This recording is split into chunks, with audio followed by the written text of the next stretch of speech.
Hello guys, it's Kushi Asumi and welcome back to my YouTube channel. For today's video, I will share to you on how I got my first YouTube sweldo. And i-share ko rin sa inyo guys kung paano ko siya na-receive without receiving my PIN and ilang buwan bago ko siya na-receive. So without further ado, let's begin. So alam kong marami nang gumagawa ng videos na to guys, but I still wanted to share it with you, my own experience on how I got this. Pero kung bago ka pa lang sa channel ko, please don't forget to hit the subscribe button and click the bell button para updated ka sa mga upcoming videos ko. So, way back then, I was monetized last July 27, 2020. And sabi nga nila, pag nakuha mo na yung $10 threshold mo, pwede ka makapag-request ng PIN. And yun na guys, after 1 week, nakuha ko na yung $10 threshold ko kasi lagi pa akong nag-ALS nun. And after 1 week guys, I received a notification from Google AdSense na ganito siya guys. Ayan. So akala ko pag naka-receive ka ng ganyan, automatically isend nila yung PIN mo. But sad to say, hindi pala. So ang ginawa ko guys, pumunta ako sa Google AdSense ko and may nakita akong isang notification doon na ganito. So ayan siya guys. So just click that one. So after nyan, makita mo doon yung verify your address, ayan, and enter your PIN. But since hindi ko pa na-receive yung PIN ko, yung ginawa ko is, nag-request ako guys. So first, requesting ko ng PIN is last October 2. So nakalagay doon, after 4 weeks, or 3 to 4 weeks, ayan, marireceive mo na yung PIN mo. Pero, ayan, isang malaking pero guys. Ang laki ng pagkakamali ko guys, kasi, ang nilagay kong address is Pinas and yung country ko is Kuwait. So, ayan. Kasi before ako na-monetize guys, nakapag-apply na ako ng, nakapag-fill up na ako ng Google AdSense. So, kaya hindi pala dumating yung mga PIN ko na sinend nila kasi yun nga, naligaw. Naligaw yung mga PIN ko guys. Ewan ko kung sana yun ngayon yung tatlong PIN na ni-request ko.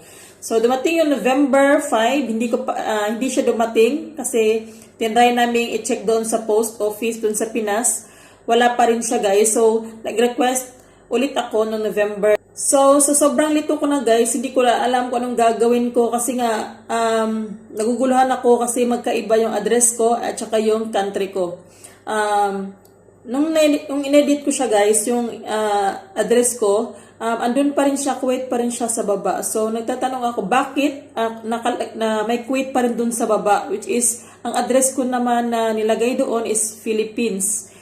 Yun pala, pag ang country mo is Kuwait, hindi pala basta-basta mapapalitan yun. Kaya, nakalagay pa rin doon Kuwait. So, until December 5, wala pa rin.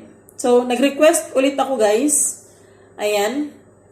And may nakita akong isang video na nagsasabing pag nakatatlong request ka na guys, pwede ka nang mag-verify online. So, yun yung ginawa ko guys. Since hindi ko naman na-receive yung tatlong PIN ko. So, yun. So, kung mag-fill up kayo ng Google AdSense nyo guys, dapat sure kayo sa address na ilalagay nyo. So, para sa akin, it's okay kung halimbawa, nasa abroad kayo katulad ko, andito ako sa Kuwait. So, okay lang naman siya kung Kuwait ang ilagay nyo as long as yung address mo is Kuwait din. And pwede siyang ma-edit kung halimbawa, andito ako sa Bahrain, tapos i-edit ko siya into Salmiya. Ayan, pwede yan siya guys. Pero, ang mali ko lang guys is Kuwait yung country ko, tapos in-edit ko yung address into Philippines. So, yun yung mali. Kaya hindi ko na-receive yung mga PIN ko. Kaya, pwede rin, halimbawa, address nyo is Pinas, or country nyo is Pinas, tapos yung address nyo is, for example, nasa Visayas ka, ayan, so pwede mo siyang i-edit, kasi pwede naman siyang ma-edit. So, edit mo into Mindanao, kung pupunta ka na Mindanao, ayan, so, pwede yun siya, guys. So, shout out nga pala kay Sis Juve Style, kasi nung nagka-problema talaga ako about this, guys, nag-message ako sa kanya, and happy to say na andyan siya, ayan, tumawag siya sa akin, and sinagot niya lahat ng mga katanungan ko about this one guys. So, thank you so much Sis Juve Style. Ayan, for always there for me pagdating sa mga problems ko sa YouTube. So ngayon guys, ituturo ko sa inyo step by step kung paano mag-verify online dito sa Google AdSense. So una punta tayo sa ating Chrome. Then search nyo yung Google AdSense or click that one. Next, click nyo tong sidebar. Then click Home. Then click nyo itong 3 dots. Then click Help. Then click Payment Thresholds. Scroll down lang kayo guys. Then Payment Thresholds again. Scroll down lang. Then makita nyo dyan Address Verification. Click nyo. Click nyo rin tong Pin Troubleshooter. Ayan. Next is click nyo Yes. Kasi we're looking for balance. Next is have you received your PIN? No. Have you already requested 3 replace? Yes. Then click Contact Us. Then yan na guys. And lagay nyo pangalan nyo. Then your contact email address. And your AdSense Publisher ID. Ayan, hanapin nyo dyan. Then next, click nyo itong Choose Files. Then click Submit. So ayan na siya guys. So, noong January 5, guys, after ko siyang masubmit, nag-email sa akin si Google AdSense noong January 6 at ganito ang email niya sa akin.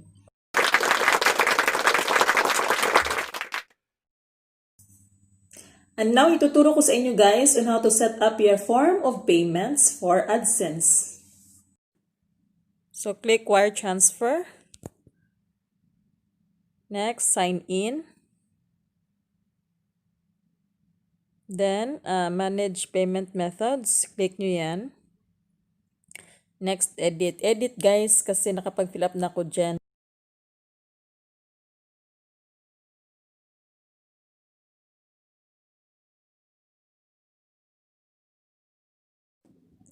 So, ayan siya guys. Noong January 8, I received an email from Google AdSense. Ayan. Ito siya. Let's click. So, yan na siya guys. So, check your recent payment. Ayan. We sent a payment for your AdSense PUB earnings in January 8, 2021. If you have received your payment within 5 business days from the date of this email, please contact your bank for more details.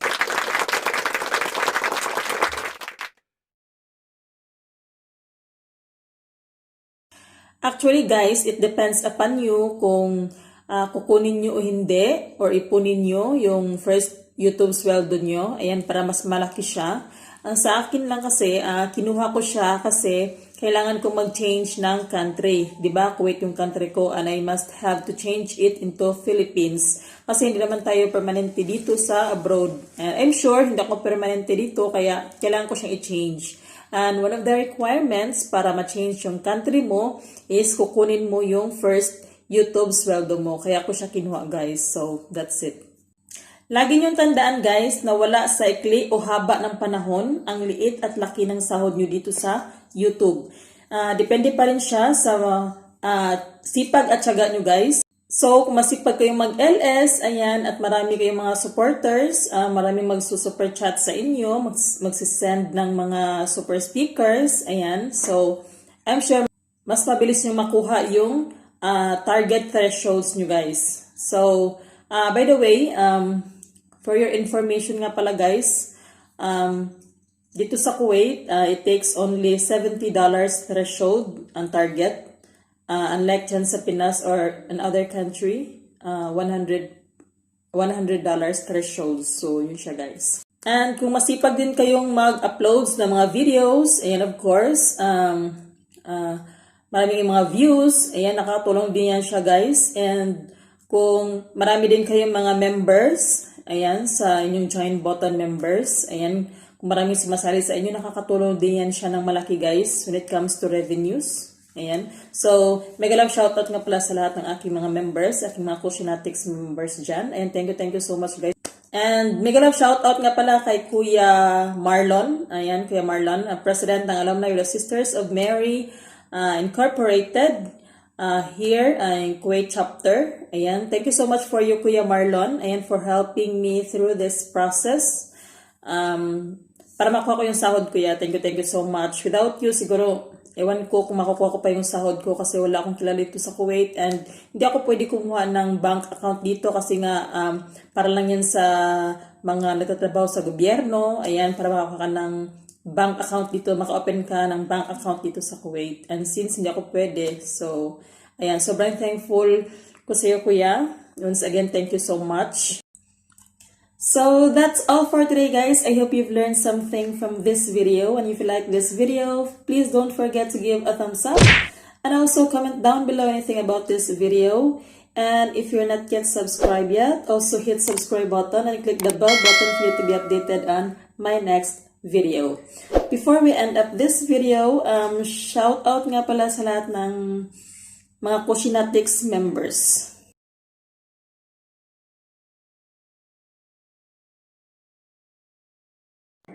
Ate Sonia Niwal from Canada. Nurse Buhulana from USA. Ambisyusong Vlogger from Canada. Joshua Serbas Vlogs from Saudi Arabia. Vixmix Adventure from Korea. Nina Nabong from Philippines. Simply Alrich from Philippines. Lady Therese Akulintaba from Philippines. Moma Ai from Canada. Natsuki TV from Korea. And Shikuluts Vlogs from Israel. And also shout out sa lahat ng Aloysian YouTubers and supporters. And Aloysian YouTubers.